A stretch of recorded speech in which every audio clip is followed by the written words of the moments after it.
Next, बस last topic है ये यूनिट 4 का, that is tie set matrix. ठीक है, अब टाई सेट मैट्रिक्स में तुम्हें डायरेक्टली क्या दिया हुआ है, जैसे तुमने कट सेट के बारे में पढ़ा था, थोड़ा बहुत तुम टाई सेट के बारे में भी उसी से रिलेटेड है। सबसे पहले वो क्या दे सकते हैं, कोई भी इलेक्ट्रिकल नेटवर्क दे सकते हैं या फिर डायरेक्ट ग्राफ दे सकते हैं क्वेश्चन में। मैं एक ग्राफ कंसिडर करके चल रही हूँ, लाइक सपोज ये ग्राफ क्वेश्चन में गिवन है। ठीक है, अब इसमें हमारे पास कितनी नोड्स हैं बताओ। ये मान लेते हैं नोड 1, ये मान लेते हैं नोड 2 और ये मान लेते हैं नोड 3। सिमिलरली हमारे पास ये कितनी कौन सी हो जाएगी, नोड 4। कितनी नोड्स हैं, नोड मतलब जहाँ पे दो या दो से ज्यादा एलिमेंट वाली वायर कनेक्टेड है। तो बताओ इस केस में हमारे पास कितनी नोड्स हो गई, 4 नोड हो गई, राइट। अब उसके बाद हमें क्या देखना होता है, ब्रांचेस। ब्रांचेस कितनी है, एक ब्रांच ये मान लेते हैं ए, दूसरी ब्रांच ये मान लेते हैं बी, तीसरी ब्रांच ये मान लेते हैं C, then will have D, then will have E and then will have F. Okay, तो कितनी ब्रांचेस हो गई, 5 ब्रांचेस हो गई। यहाँ तक कोई डाउट। ये तुम्हें क्वेश्चन में दिया होगा ग्राफ और इससे तुम्हें बताना होगा टाई सेट मैट्रिक्स। हो सकता है डायरेक्शन दी हो और हो सकता है डायरेक्शन नहीं दी हो। डायरेक्शन दी है तो उसी के अकॉर्डिंग मूव करना है और डायरेक्शन नहीं दी है तो हम अपने अकॉर्डिंग ले सकते हैं।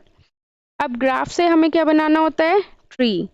ट्री में मैंने बताया था, ट्री में हमारे पास सारी की सारी नोड्स इंक्लूड होती है ना। एक नोड हो गई 1, दूसरी नोड हो गई 2, तीसरी नोड हो गई 3। एक मिनट में वायर नहीं बनानी, नोट्स बनानी है 1 2 3 4, राइट, 1 2 3 4। अब इसके बाद हमें क्या बनानी होती है, ब्रांचेस। ब्रांचेस हम इसमें कितनी लेंगे, that is number of nodes -1। अगर तुम्हारे पास 4 नोड हैं तो 4 में से एक गया 3, 3 ब्रांचेस बनानी है। और तुम्हें ब्रांचेस इस तरह से बनानी है कि तुम्हारा ट्री क्लोज्ड सर्किट की फॉर्म में ना हो। ठीक है, तो मैं बनाती हूँ एक ब्रांच, दूसरी ब्रांच और ये तीसरी ब्रांच। तो ये क्या तुम्हारा ट्री बना या नहीं बना। अब तुम्हें पता है ट्री में जो भी ये सॉलिड लाइंस होती है ये क्या होती है, हमारे पास ट्विग्स होती है, इसको हम टेक्निकली क्या बोलते हैं, ट्विग्स।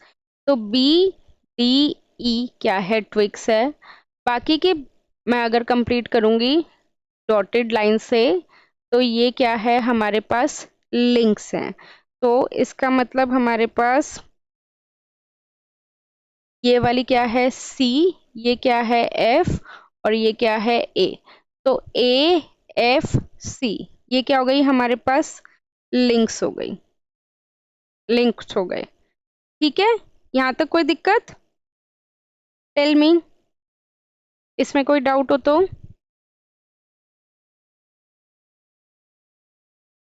बोलो। अब इसके बाद इस ट्री की हेल्प से हमें क्या बनाना है, जो इन्होंने पूछा हुआ है, that is tie set matrix. Tie set matrix में हम क्या लेंगे, लूप्स लेते हैं और क्या लेते हैं, ब्रांचेस लेते हैं।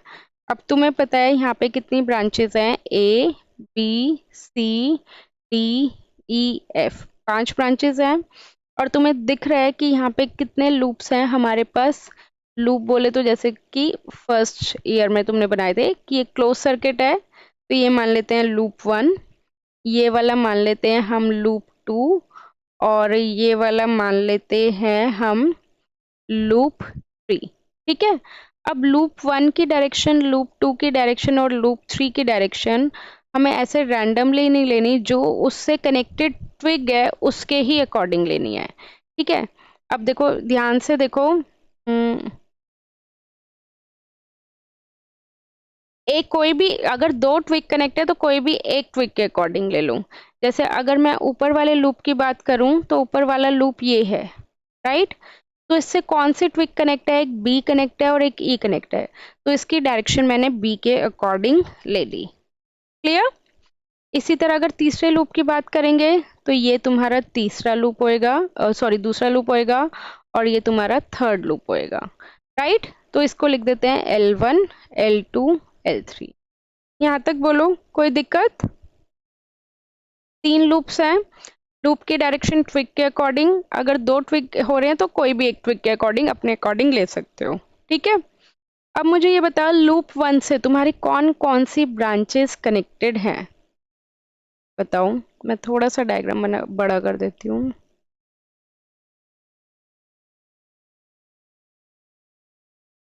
अब बताओ, लूप नहीं, लूप सिर्फ मैश में लेंगे। ये तुम्हारा लूप 1 है, राइट? ये तुम्हारा लूप 2 है और ये तुम्हारा लूप 3 है।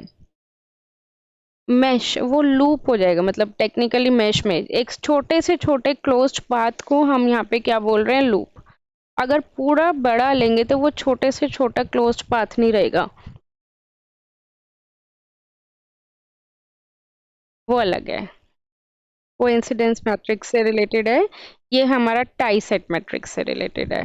तो इसमें शॉर्टेस्ट, मैं बता रही हूँ, इसमें हम शॉर्टेस्ट क्लोज्ड पाथ लेंगे, ठीक है? और डिफरेंस बता दूंगी मैं बाद में। अब इसमें फिलहाल बताओ लूप 1 में कौन सी ब्रांचेस कनेक्ट हैं? ए बी ई, ये 3 ब्रांचेस कनेक्टेड हैं, बाकी सबको क्या कर दो, 0। अब ए की डायरेक्शन और लूप 1 की डायरेक्शन सेम है या अपोजिट है?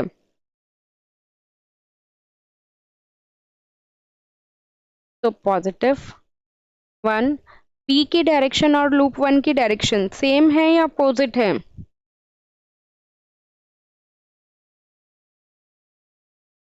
तो पॉजिटिव। ई की डायरेक्शन और लूप 1 की डायरेक्शन सेम है या अपोजिट है? अपोजिट है तो नेगेटिव। अब क्या इस तरह से टेबल को कंप्लीट कर सकते हो? लूप 2 तुम्हारा किससे कनेक्ट है, बी सी और डी, तो बाकी सबको क्या कर दो, 0 0। अब देखो लूप 2 की डायरेक्शन, लूप 2 ये वाला है, लूप 2 की डायरेक्शन सी की डायरेक्शन और लूप 2 की डायरेक्शन सेम है तो +1। डी की डायरेक्शन और लूप 2 की डायरेक्शन भी सेम है तो +1। और बी की डायरेक्शन और लूप 2 की डायरेक्शन भी सेम है तो +1। Got it? अब इसी तरह तुम्हें लास्ट वाला लूप करना है। लास्ट वाले लूप में लूप 3 का ए बी सी कनेक्टेड नहीं है, सिर्फ क्या कनेक्ट है, डी ई एफ। डी की डायरेक्शन सेम है, ई की भी डायरेक्शन सेम है और एफ की भी डायरेक्शन क्या है, सेम है। तो ये आ गया तुम्हारे पास final, full and final answer, मतलब टाई सेट मैट्रिक्स का। सिंपल, कुछ नहीं करना। सबसे पहले कोई भी नेटवर्क दिया होगा, नेटवर्क से ग्राफ बनाना है, ग्राफ से ट्री बनाना है, ट्री में ट्विग्स और लिंक्स दोनों मार्क करने हैं। उस ट्री के अकॉर्डिंग लूप्स देखने हैं, कितने लूप्स हैं, लूप्स मतलब मैश, छोटे से छोटे क्लोज्ड पाथ को लेना है, बड़े वाले क्लोज्ड पाथ को नहीं लेना।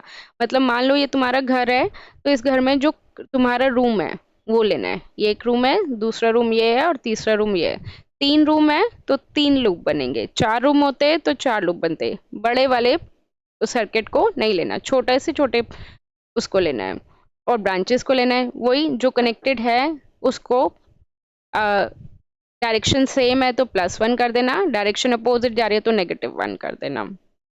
Got it?